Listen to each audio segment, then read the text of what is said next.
Personal life की तरफ चलते हैं। आपकी पर्सनल लाइफ में जब मैं आपका सेमिनार कल ले रहा था तो आप बता रहे थे कि आपके लास्ट ईयर या I think last to last year आपके घर में 2 लोग गुज़र गए थे और बहुत बार हमें लाइफ में झटके लगते हैं, ups and downs is called life. तो वो मोमेंट कैसा था? आप उससे कैसे निकल आए और अब फिर से आप छा रहे हैं?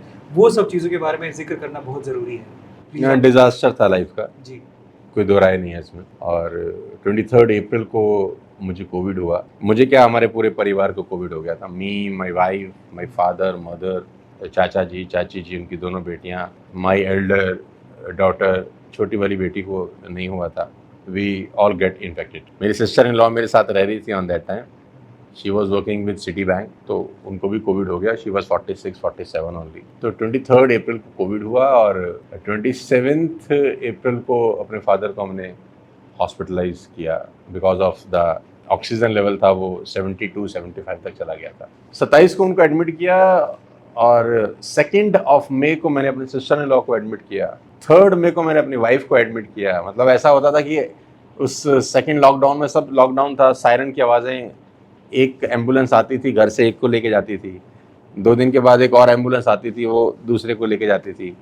4 दिन के बाद फिर एम्बुलेंस आती थी, तीसरे को लेके जाती थी। तो 3 लोग घर से हॉस्पिटल गए, जिसमें से 2 वापस नहीं आए। और my sister in law passed away on 3 May, my father passed away on 4 May. 4 मई को हमने 2 संस्कार किए, एक मॉर्निंग में, एक इवनिंग में। और wife was very critical, she was in ICU। 27 दिन वो ICU में थी, सीवियर कंडीशन में। CT स्कोर था 24 आउट ऑफ 25, 95% लंग्स खत्म थे उनके। तो वहाँ जब हॉस्पिटल जाता था उससे मिलने के लिए, तो मैं उसको बताता नहीं था कि इसकी सिस्टर नहीं है। मैं उसको ये भी नहीं बताता था कि पापा भी नहीं है। और वो मुझसे पूछती थी कि दोनों कैसे हैं, उनकी तबीयत कैसी है। तो मैं बोलता था ठीक हैं, सब बढ़िया हैं। तो वहाँ उसको कुछ कहानियाँ भी सुनाता था, जोक्स सुनाता था, हंसता रहता था उसके सामने। बड़ा मुश्किल था, मतलब वो द टफेस्ट एक्टिंग जिसको आप बोलते हैं ना, कि आप 4 को शाम को संस्कार करके अपने पिता का आए हैं और रात को फिर उससे मिलके हंस हंस के बात कर रहे हैं कि सब बढ़िया है, फर्स्ट क्लास, कैसे है, अरे ठीक है, सब बढ़िया, कोई दिक्कत नहीं। बड़ा टफ थे वो 45-50 दिन, बहुत टफ थे। मतलब वो ईश्वर खैर किसी को ना दिखाए, बहुत टफ थे।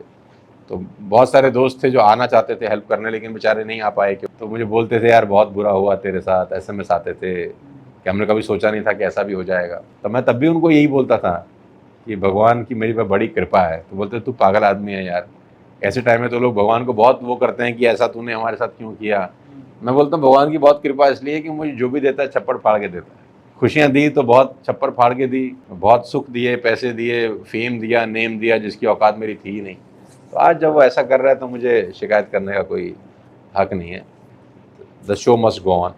बिल्कुल सर, उसके बाद ऐसा लग ही नहीं रहा कि आपने ये दिन देखे हैं।